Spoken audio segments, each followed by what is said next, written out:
Strange because I was a doctor and then I stopped my medicine, started doing watercolors, sitting on the roadside, and I was doing very well as a doctor. I did not give it up because I was not doing well. I was extremely successful. So first thought a doctor has gone crazy. I mean, it's such a good practice, and now he sits on the roadside and does some painting. And one old man asked me, normally people like to climb up the ladder of success. Why do you come down? It was all right until I did my watercolors. Then I started planting shells. So for most people, the idea of planting shells as a profession was the most weird thing to do for an adult. I learned my basic painting skills from my father. Initially I did rather traditional watercolors. And for the last 20 years I have been experimenting with different mediums, different kinds of work. And then I traveled around the world. And I would say that I learned my work from museums of modern art. Initially, when I went to Tate Modern, for example, I did not understand most of the works because I was not trained to understand them. And then I thought either I'm a fool or they're taking me for a ride. I decided maybe I'm a fool, let me learn. And that started the process. And after some time, I mean, it was wonderful. A kind of Pandora's box was opened to me by the museums, by the art fairs, by the biennales. And here am I, basically doing a lot of conceptual work now. Turning a walk into a sculpture, which Richard Long floated. I was really fascinated by that idea, the concept of making a walk into a sculpture. And I had done some lamps, so I took one of my lamps, a copper lamp, went to the beach, dug a crater, placed my disc on the top of the crater with the electrical bulb underneath it, and electrical wire running under the sand, took the electrical connection from a beach shack. And when I put the light on, I was stunned.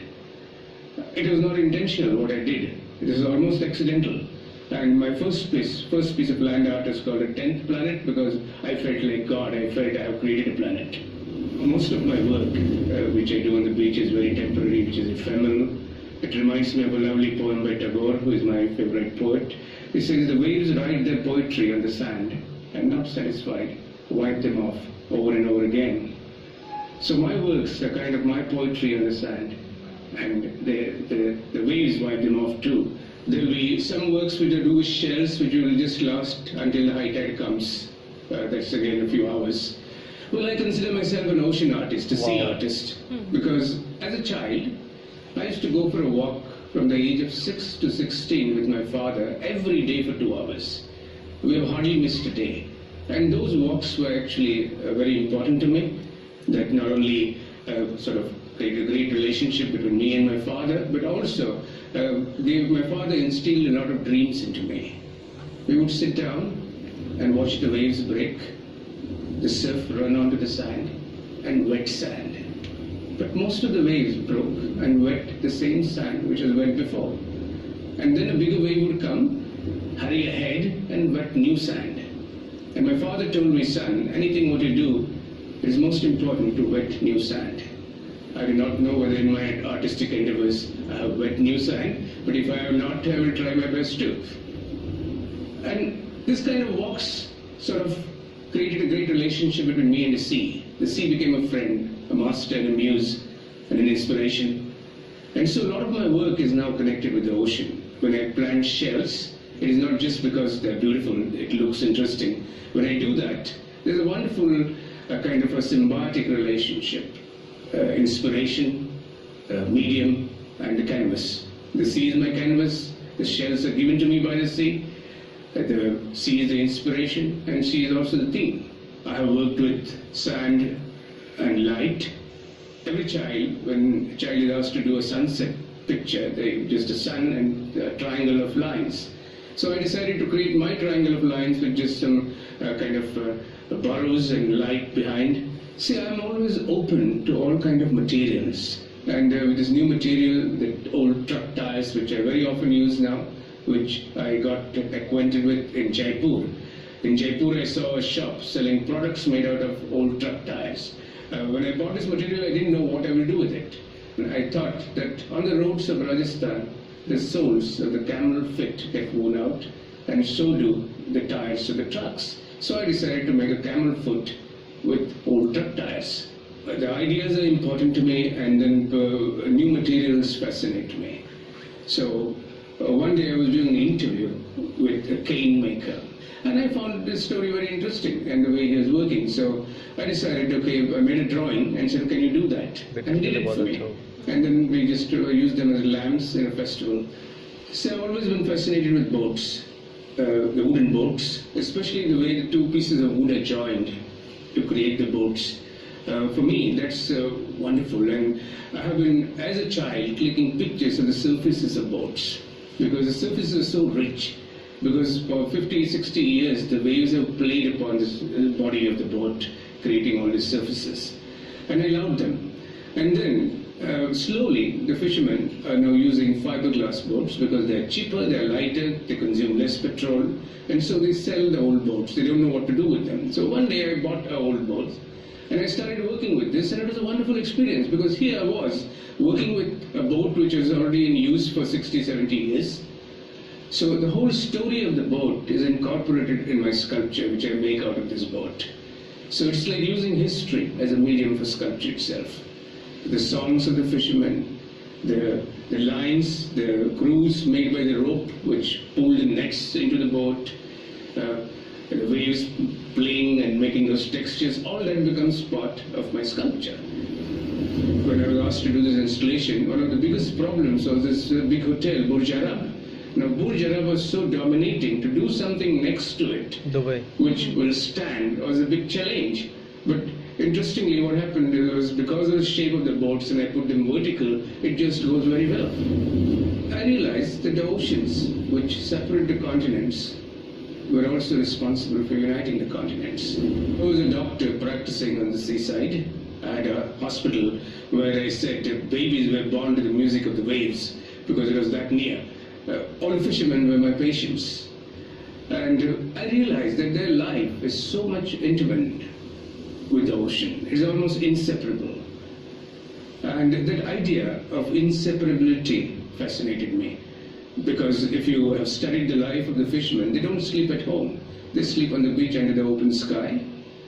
They get up in the middle of the night, push the boat, go into the ocean, come back early morning, the wives are waiting with their breakfast, and they carry the fish they have brought to the markets. And then the whole life is totally connected. And what I realized is, in spite of the tourism, the life of a lot of fishermen remains unaffected. So I decided that I would do something expressing this idea of inseparability. So the fishermen become the boat. The fishermen become the fish. The whole history of human civilization is dissolved in the ocean. And through my work, I try to precipitate that history. Indigo is another very important commodity in the ships which sail from India.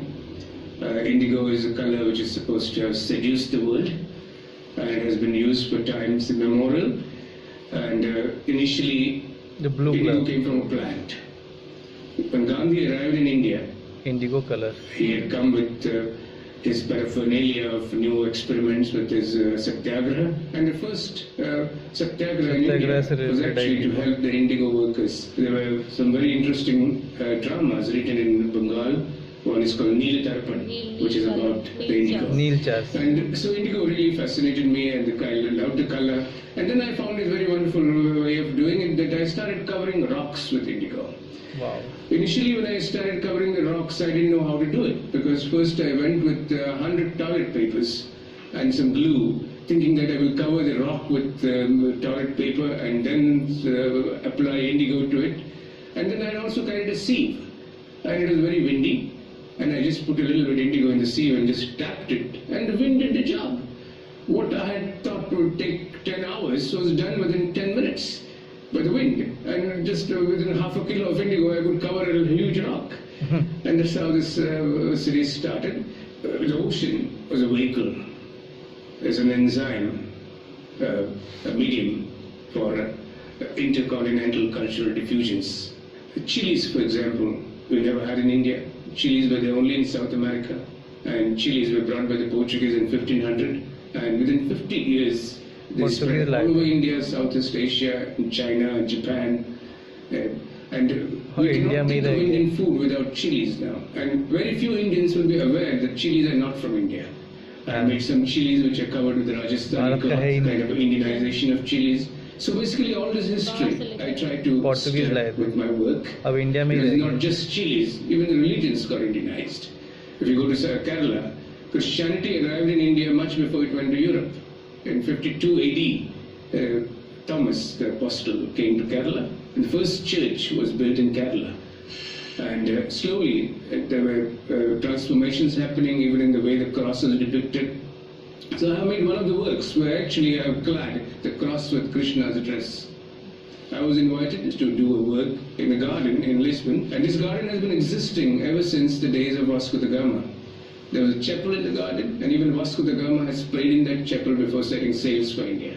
So since the Portuguese managed to change the full food history of India, I decided I will take a kind of a poetic revenge. So I carried rice from Goa and planted it in that garden, tracing the route of Vasco da Gama. So when the rice grew there, it just did not grow rice, but it sprouted history. I started reading more, and I realized that a pepper was so very important. A pepper actually determined the history of India. If we did not have pepper, perhaps the colonial powers would not come here.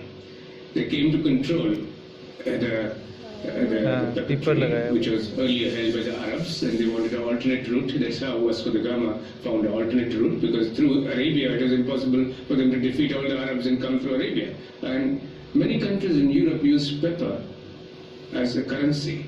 Pepper has played such a very important role. So then slowly I started exploring pepper. The pepper cross, actually, I wanted to create a form of cross. And initially the idea was to put real peppercorns on the whole surface. But how to put the peppercorns? So I decided to make a little bit of a hole. And then I realized that I don't need to put any peppercorns there, because that itself was wonderful. Cotton, incidentally, grew only in India, not in Europe. And they had such myths and such misinformation about cotton, even in the 13th century. An Englishman writes about cotton. He says, there in India exists a tree called cotton. It grows lambs at the tip of the branches, and the lambs can feed on grass because the branches are very pliable, and the lambs produce wool, which is called cotton. And so I decided to make my cotton pots and have a head of lamb, and then the whole area of the cotton I covered with crochet designs, because crochet was brought from Portuguese. It is Portuguese technique of knitting. And it came from Portugal, and the cotton went from here. So I'm there are many layers in my work. There are historical layers, social layers, aesthetic layers. Experiment करते हैं.